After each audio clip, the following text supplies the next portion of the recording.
Vivre avec un masque pour cacher sa véritable personne et tenter de se décharger du poids des fautes et de la culpabilité est un réflexe que beaucoup adoptent. Élie était ce type de personne. En apparence, il était le petit chrétien parfait, mais en réalité, sa vie était un véritable enfer. Enfermé à double tour dans les murs de la religiosité et de son addiction à la pornographie, il a tourné en rond pendant des années à la recherche d'une issue pour se sortir de son calvaire. Mais rien à faire.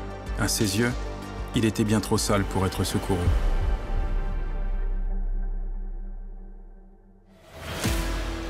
Je m'appelle Yanis Gauthier. Abandonné par mes parents, j'étais un enfant de la rue et j'ai grandi dans des quartiers durs. Résultat, je suis devenu un voleur, un dealer, un braqueur. Un jour, alors que j'encourais une longue peine de prison, j'ai fait une rencontre avec Dieu qui va être déterminante pour mon futur.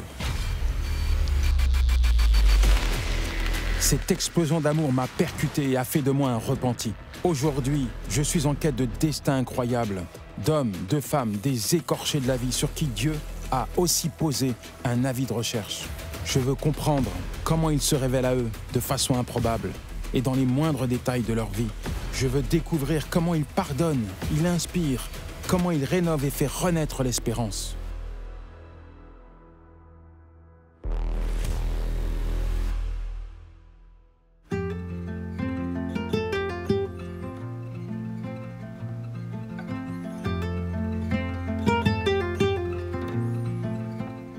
Élie, ça se passe comment chez toi, au niveau familial?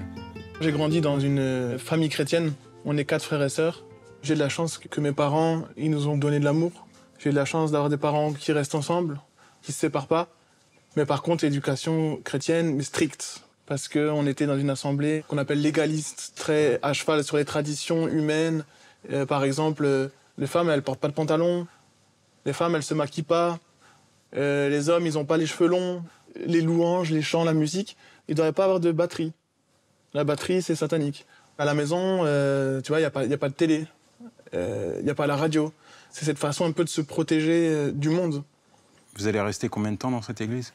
Moi, j'ai grandi dans ce milieu-là, et jusqu'à mes 15 ans, où on se fait virer. Mes parents, ils reçoivent une lettre de résiliation, quoi. Pourquoi ils vous ont viré de l'église? C'est par rapport à un conflit de mentalité. C'est dur quand même. C'est dur. Sur le coup, on pense qu'on est maudit, on pense qu'on est répudié, on est excommunié, hein, c'est ça, on te chasse d'une communauté. Et tu sais, quand tu regardes ça avec un regard d'enfant ou d'adolescent, tu peux penser que c'est Dieu qui te vire. Et tu peux penser que c'est Dieu qui t'abandonne du jour au lendemain, tu vois.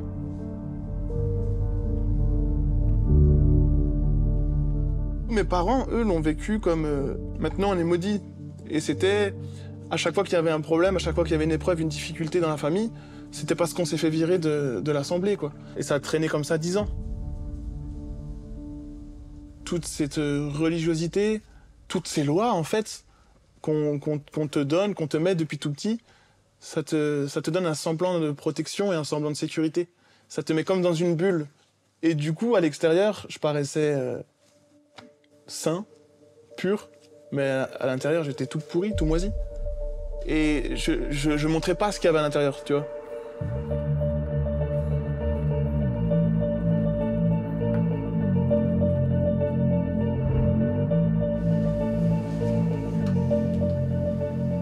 Qu'est-ce qui devient ce Élie? Il a l'air heureux, mais il est triste. Il a l'air vivant, mais à l'intérieur, il est mort. Il est mort. Et ça va être quoi ton refuge? La colère, la haine, la pornographie. Comme un camé. Accro à la pornographie, il me faut ma dose tous les jours. Pourquoi la pornographie? C'est l'interdit, c'est le tabou, c'était comme une sorte de vengeance en fait. T'as quel âge? J'ai 15, 16 ans. Après tous les ans, c'était de plus en plus. Il me fallait de plus en plus, ça prend de plus en plus de place dans ma vie. Tu t'enfermes dans une bulle? Totalement. Caché. Une double vie en fait. C'est vraiment comme une deuxième personnalité et t'as tes habitudes de fréquentation, c'est vraiment comme si t'avais une relation avec quelqu'un, quoi.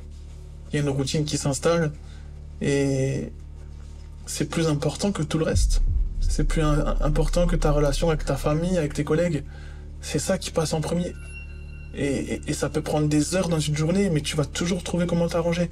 Tu vas dormir moins, ou tu vas pas faire certains trucs, ça te paralyse, ça te parasite, et en fait tu vis plus. Et j'en voulais toujours plus.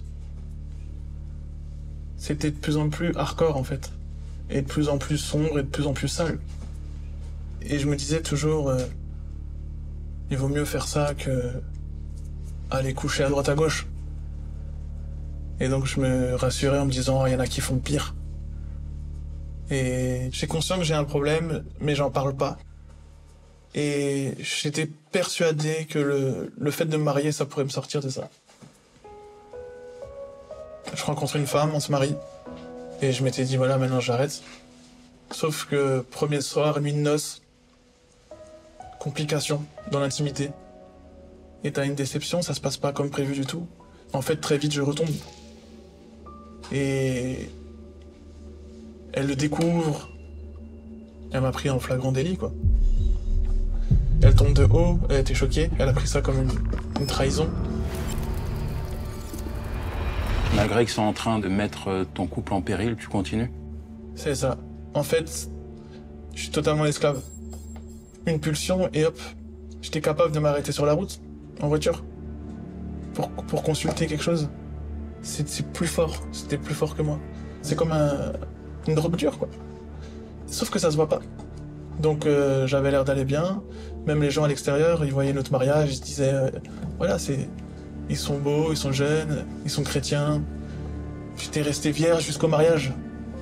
J'avais l'air d'être le petit chrétien idéal. Bah à l'intérieur, j'étais en enfer. Les gens, ils savent pas qu'il y a un divorce qui se prépare, ils savent pas que il y a un déchirement et qu'il y a un enfer qui est caché en fait derrière tout ça, derrière le voile, derrière le masque.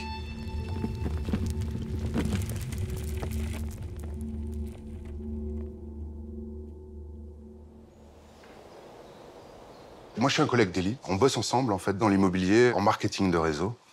En réalité, pour Élie, tout avait l'air bien. Il avait tout pour être heureux. Il faisait des ventes, il réussissait dans l'immobilier.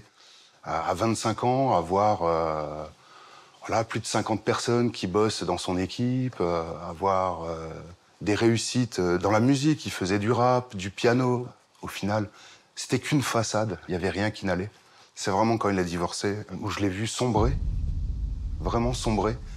À l'intérieur, à l'extérieur, comme je l'ai dit, personne ne le voyait. Hein. Il y avait vraiment que les gens proches. Aux yeux du monde, c'était un homme accompli, mais il souffrait beaucoup. Et malgré tout, donnait tout ce qu'il avait. Vraiment, il préférait passer son temps à aider les autres.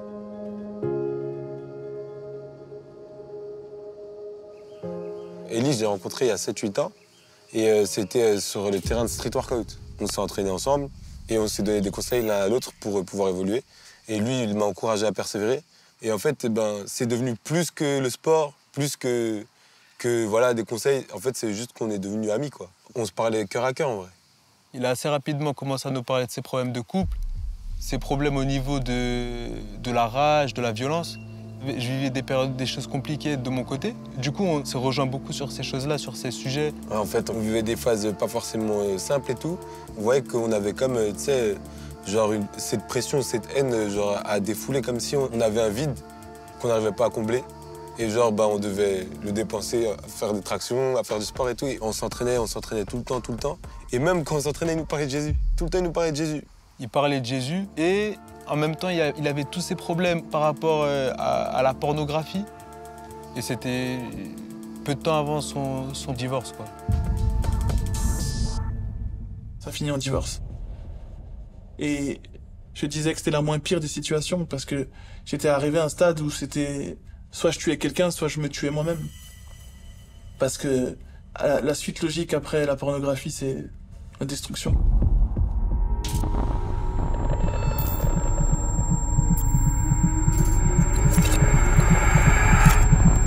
C'est une emprise. C'est une emprise. C'est une prison invisible.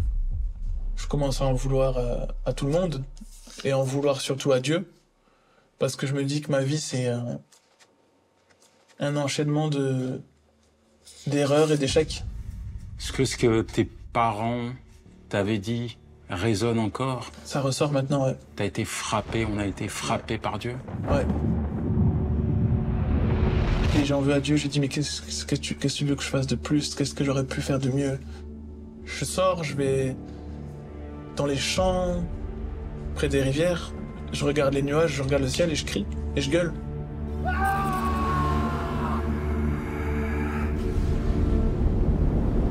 J'avais une envie de vengeance. Et là où je me trouve, là où j'habite, pas loin, il y a un coin où il y a toujours les prostituées. Et tous les soirs, elles sont là. Et je me suis dit, je vais y aller. Et je vais aller me lâcher, me venger. Et j'y vais. J'arrive sur place. Il n'y a personne. J'attends. Personne n'est venu. Et ça se finit comment? Après 8 années en couple, je commence à avoir comme une envie de vengeance, quoi. Ouais, entre guillemets, de profiter. Du coup, je vais sur le net, je fais un tour sur Facebook, et là, je vois une fille que j'avais pas vue depuis peut-être 10 ans, et qui à l'époque me paraissait mondaine, comme on dit. Alors je me suis dit, je vais aller la draguer. Ce sera ma première proie. Et en fait, je vais sur sa page, et je vois qu'elle s'est convertie à Jésus-Christ. C'était Sarah. À l'époque, j'ai rencontré Élie sur les réseaux sociaux et c'est lui qui est venu vers moi. Il m'a écrit un message. « Bonjour Sarah, je suis content que tu te sois convertie. Je t'ai toujours admirée. » Et il m'explique qu'en fait, il me suivait sur les réseaux sociaux il y a 10 ans, quand j'étais pas convertie. J'étais dans une période très rebelle, cheveux bleus, tatouages. Il me dit que lui aussi, il est chrétien. Je regarde sa page, mais je vois le rap qu'il fait, je vois ce qu'il dit, et je me rends compte qu'en fait, pour moi, il n'est pas converti. Quelqu'un de sombre, quelqu'un qui est en colère, quelqu'un qui est frustré. Du coup, je lui demande pourquoi. Pourquoi tu es dans cet état? Et ça, c'était la question fatidique, parce qu'en fait, je me suis rendu compte qu'il était dans une situation de divorce, qu'il avait l'église à dos, son ex-épouse à dos, plus ou moins sa famille à dos, et qu'il n'y avait personne qui le croyait. Je l'invite à venir à l'église et je vois ce grand garçon dans des habits étriqués, avec un air sombre et tout ça, et je lui propose qu'on prie pour lui, mais lui, il n'a pas envie de rester. Il a vraiment une rébellion envers l'église, envers les chrétiens qu'il ne croit pas. Il n'a pas confiance en eux, donc il ne veut pas rester. Du coup, il me propose de venir avec lui et on discute sur un parking où on parle un petit peu de tout et de rien. Mais derrière toute cette colère, derrière toute cette situation, en fait, je discerne derrière quelqu'un qui est sincère. Ce qu'il me raconte sur sa vie, ce qu'il me témoigne est vrai. C'est quelqu'un qui souffre et que personne ne croit.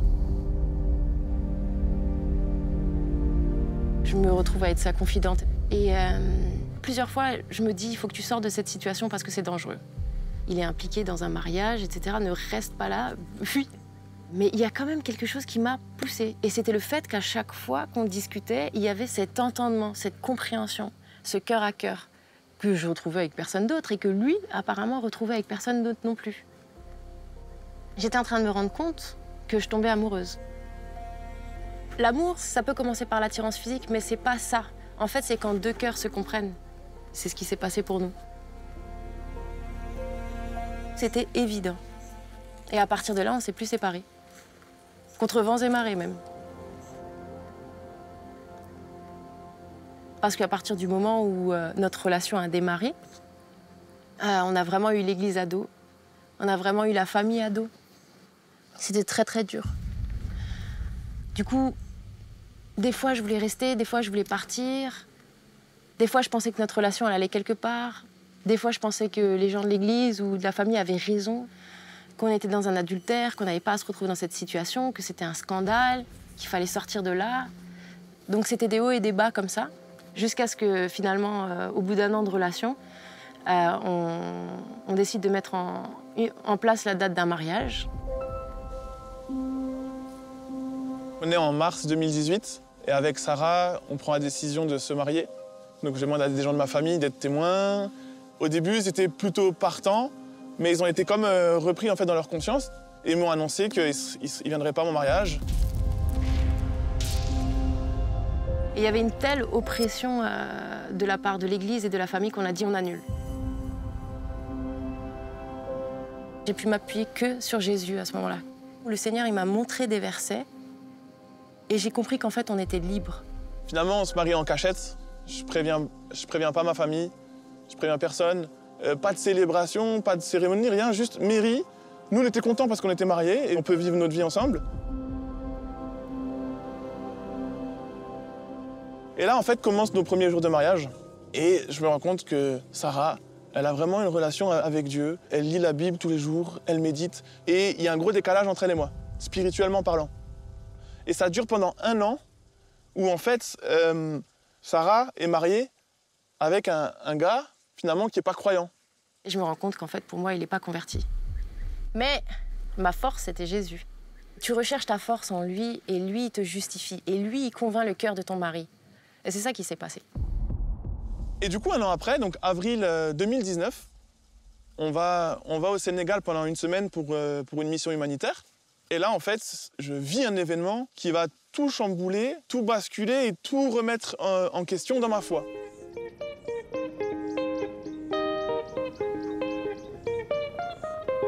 Premier jour, on arrive, on nous amène dans un village reculé, en fait, dans la brousse. C'était limite désertique. On nous présente comme les missionnaires blancs qui vont venir faire des miracles. On nous amène tout un tas de malades. Et moi, on me présente un petit enfant qui a 9 ans, il s'appelle Mbaye. Il avait une main, en fait, paralysée. C'était sa main droite depuis la naissance. Et on me dit, il faut que tu pries pour cet enfant. Il arrivait avec un sourire, je me rappelle ses dents blanches comme ça, des grands yeux. Il arrivait vers moi comme s'il allait chercher un cadeau. Et moi, dans mon esprit, je me disais, mais Élie, t'es un hypocrite. Tu vas juste lui faire une fausse joie à ce gamin. Il y avait tout plein de pensées, en fait, qui m'harcelaient comme ça. Tu mérites même pas de prier pour lui, tu mérites même pas d'être là. Et il y avait tout plein de paroles. Et il y avait mon petit frère qui était à ma droite, et il me dit, Élie, prie pour cet enfant. Et j'étais comme ça, franchement, tétanisé. Et je prends sa main, et je mets mes mains dessus, et je prie à l'intérieur parce que je n'osais pas prier à voix haute, tellement j'avais honte. Et je regarde, il se passe rien. Donc voilà, fausse joie, comme prévu en fait. Et là, mon petit frère, il me dit, je crois que l'enfant, il veut que tu repries une fois. Il veut encore que tu réessayes. Et j'ai dit à Dieu dans mon cœur, si toi, tu guéris pas cet enfant, qui va l'aider? Là, il n'y a que toi qui peux l'aider. Ça m'a donné vraiment une détermination. Et j'ai pris autorité, j'ai dit, mais non, au nom de Jésus, cette main, tu t'ouvres maintenant. Et j'ai enlevé ma main comme ça. Et 30 secondes après, même pas, il hurle de joie. Tout le village qui arrive, tout le monde qui court, comme dans les films.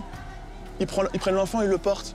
Il ouvre sa main, il ferme sa main, il prend le bâton, il lève le bâton, il prend les cacahuètes. Et tout le monde crie au miracle.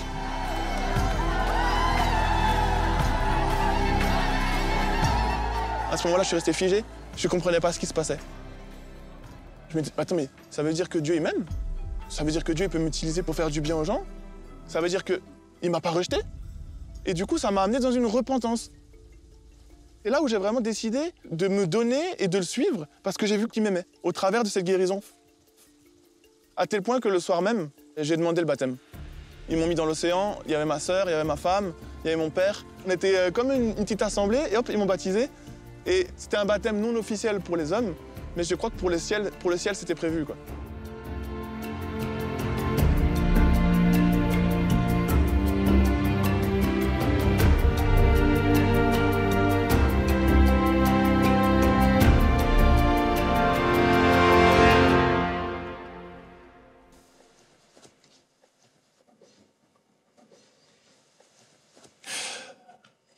Je mène une double vie.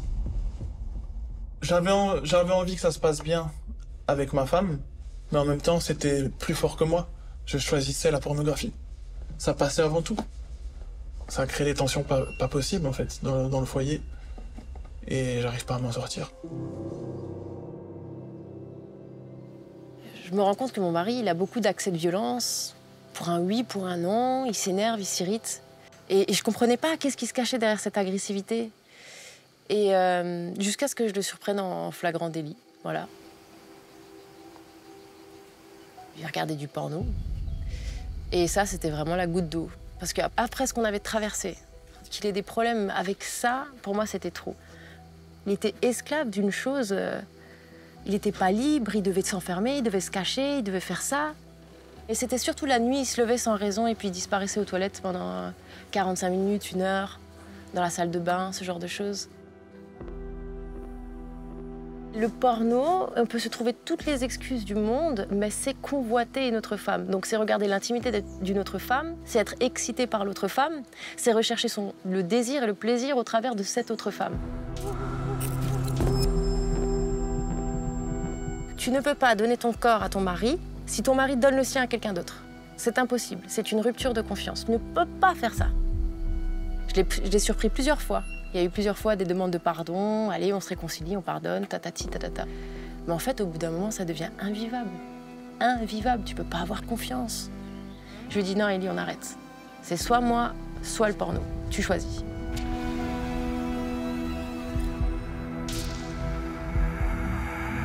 J'ai vraiment mis plusieurs ultimatums et quand j'ai vu qu'il sortait pas de cette situation, je lui ai dit maintenant c'est vraiment stop. Stop, on divorce.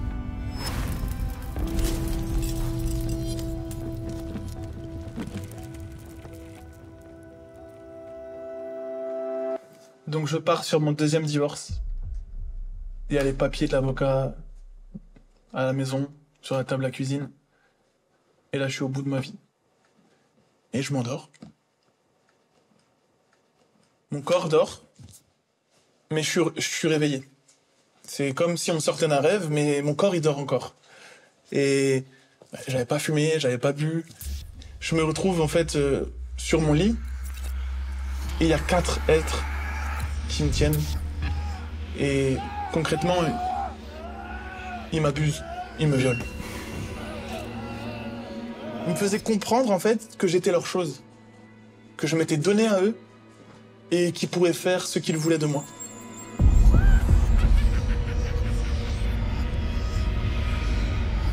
Quelque part, ce rêve, c'est ta vie, entre guillemets, d'accro à la pornographie.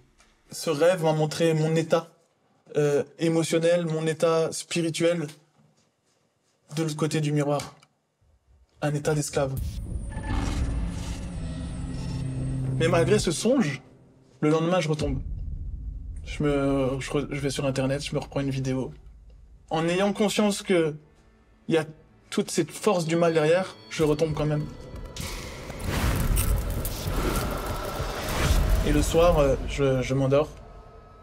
Et de nouveau, on vient me chercher. Et là, deuxième vision. C'est carrément les ténèbres partout. Impossible de quitter les lieux. Je suis bloqué en fait dans un lieu où il y a du noir à perte de vue. Et dans ces ténèbres, il y a des êtres qui me font du mal, qui me crachent dessus, qui me fouettaient, qui me piétinaient, et je voulais me défendre par moi-même, impossible. Dans ce malheur, instinctivement, je vais crier Jésus-Christ. Et je dis Jésus-Christ. Il se passe rien. Et je refais Jésus-Christ. Et là, il y a un bras de lumière qui apparaît dans tout ce noir. À tel point, il était tellement lumineux que je voyais plus que lui. Je l'ai attrapé. Il m'a serré fort. Il m'a tiré. Et je traverse plusieurs couches d'atmosphère et là, je me retrouve ce qu'on peut appeler le paradis. En tout cas, pour moi, c'était une joie, une légèreté. C'est comme si j'avais une carcasse, une enclume qu'on m'avait déchargée sur les épaules. Et je suis rempli d'une paix, d'une joie.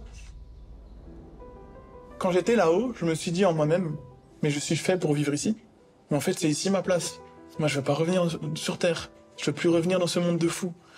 Et on m'a fait comprendre, non, Élie, c'est pas fini. Parce que ce que je te montre là, ça existe vraiment, mais il faut que les autres, ils le comprennent aussi. Quand je me suis réveillé après, dans mon corps, dans ma chambre, j'étais plus le même. J'étais plus le même. Pendant 15 ans, j'ai essayé d'arrêter la pornographie. J'ai essayé toutes les méthodes humaines, pas de solution. Mais cette rencontre, quand j'ai invoqué Jésus-Christ, quand j'ai dit Jésus-Christ dans ces ténèbres, cette rencontre avec sa lumière, ça m'a libéré. En un instant comme ça, c'est fini la pornographie. C'est fini, j'ai tiré une croix.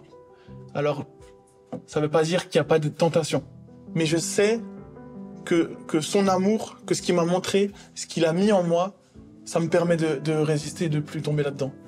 Waouh. Jésus t'a libéré. Jésus m'a libéré.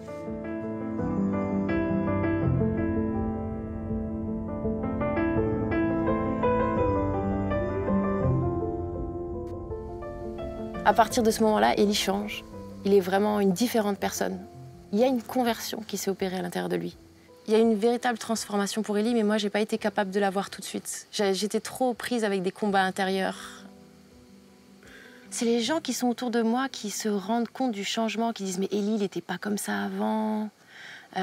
C'est fou, il a vraiment changé. Avant, il était prostré, renfermé sur lui-même. Maintenant, il parle à tout le monde. » Ouais, lumineux, différent. Avant, je pensais vraiment être converti. Mais c'est comme si c'était ma tête qui était convertie, mais pas mon cœur. Et par exemple, avant, quand je lisais la Bible, je lisais, j'avais une compréhension intellectuelle de la chose. Et ça m'ennuyait très vite, en fait, parce que c'est lourd à lire, etc. Il y a des mots compliqués, ça pénètre pas, en fait, ça rentre pas. Et c'est ça qui a tout changé, en fait. C'est ce passage de la religion à la relation. Il est vraiment comme exalté, il parle de Jésus à tout le monde. J'ai mis vraiment du temps à me rendre compte qu'en fait, le Seigneur avait vraiment œuvré dans son cœur, que c'était lui qui était en train d'agir à l'instant même. C'était lui qui était en train de bénir notre union. C'était lui qui était en train de nous conduire. En fait, il y a eu une grâce pour nous, il y a eu un chemin. Il y a vraiment une transformation radicale de sa personne. Les gens étaient témoins autour, les gens le voyaient. J'ai pu voir vraiment le changement. Il accompagnait les gens avec beaucoup plus d'amour. Il s'est apaisé. Parce qu'avant, il parlait de Dieu au travail. Ça ressemblait à quelque chose de forcé, ça ressemblait à du prosélytisme. Suite à sa conversion, il a arrêté d'essayer de convaincre. Il était convaincu et en fait, c'est plus forcé. Ça fait partie d'Élie, ça transpire de lui. En tout cas, moi, je sais que personnellement, il m'a réconcilié vraiment avec Dieu. En réalité, il m'a ouvert les yeux sur un Dieu d'amour et pas sur un Dieu qui se venge. En fait, nous, on l'a vu transformer d'un coup, genre. C'est comme si ce qu'il nous disait avant qu'il parte, il le vivait, quoi. On le voit dans la rue, il commence à aller prier pour une dame. Il dit, mais qu'est-ce que tu fais, frérot? Jusqu'au moment où on va faire du sport, il dit, les gars, il m'est arrivé un truc de ouf. Je peux pas vous le dire, vous allez pas me croire. Il nous a raconté, on l'a regardé. Il dit, c'est fou, Élie, on te croit. Tout ce qu'il nous disait, d'un coup, c'est comme si ça rentrait dans mon cœur et genre, je réfléchissais à ce qu'il me disait et tout. Je me disais, mais là, il est en train de me dire que des choses où moi, j'ai pas la réponse, bah, y a une solution. La solution, elle sera pas dehors. C'est il faut que tu rencontres Jésus dans ton cœur. Après ça, ben, nous aussi, on a fini par être baptisés. Élie, il a été transformé. Et sa transformation, elle a concouru à notre transformation. Voilà. On a été transformés. C'est ça. Donc ta conversion entraîne un changement, un bouleversement dans ta vie. Ouais. Et ceux qui ont vu mon changement, eh ben, ils ont voulu aussi goûter à ça et ils ont vu, punaise, c'est vrai. Il y a des choses qui se passent. Après, mes potes avec qui je faisais du rap, avec qui je traînais, ils se convertissent. Et on se voit, on prie, on se réunit. Il y a une vraie vie de foi qui a démarré depuis. Me rassure, c'est comme un ciel d'azur. Il y a des ombres dans la hure, les démons c'est eux qui tiennent les murs. Les forteresses se dressent dans les pensées pour t'empêcher d'avancer. Mais la parole est comme une épée, vendue au péché, la faute de nos pères dans les veines. Tu m'as racheté, enlevé chacune de mes chaînes. Péché est ôté, je peux me rapprocher. Et chaque parole qui sort de ta bouche est... Je peux pas m'empêcher de raconter ce que j'ai vécu. Je peux pas m'empêcher de raconter ce que j'ai vu, ce que j'ai entendu. Et c'est comme si tu vois quelque chose qui est merveilleux et tu as envie que tout le monde le voit. Et ça commence à déborder. Et il y a des gens qui viennent à moi et avec le témoignage, avec le peu de choses que j'ai entendues et j'ai vues, ils arrivent à Christ aussi. Il y a des gens qui quittent la rue. Il y a des gens qui quittent des situations compliquées. Tu les vois, ils se marient, ils ont des enfants. Et c'est comme si tout ce que j'apercevais de loin, ça prend vie, ça prend forme. Tout ce qui était mort, ça vient à la vie. Et tout change. T'es un témoin vivant. C'est exactement ça. C'est extraordinaire, ça. C'est toutes ces années de malheur, c'est comme s'il prend tout et transforme. Et ça n'a pas servi à rien. Parce que ça sert à d'autres aussi.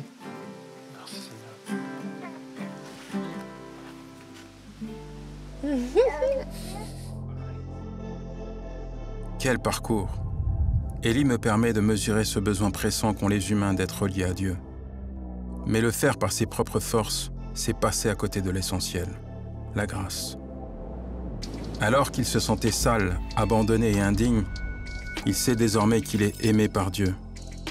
Quelle découverte incroyable!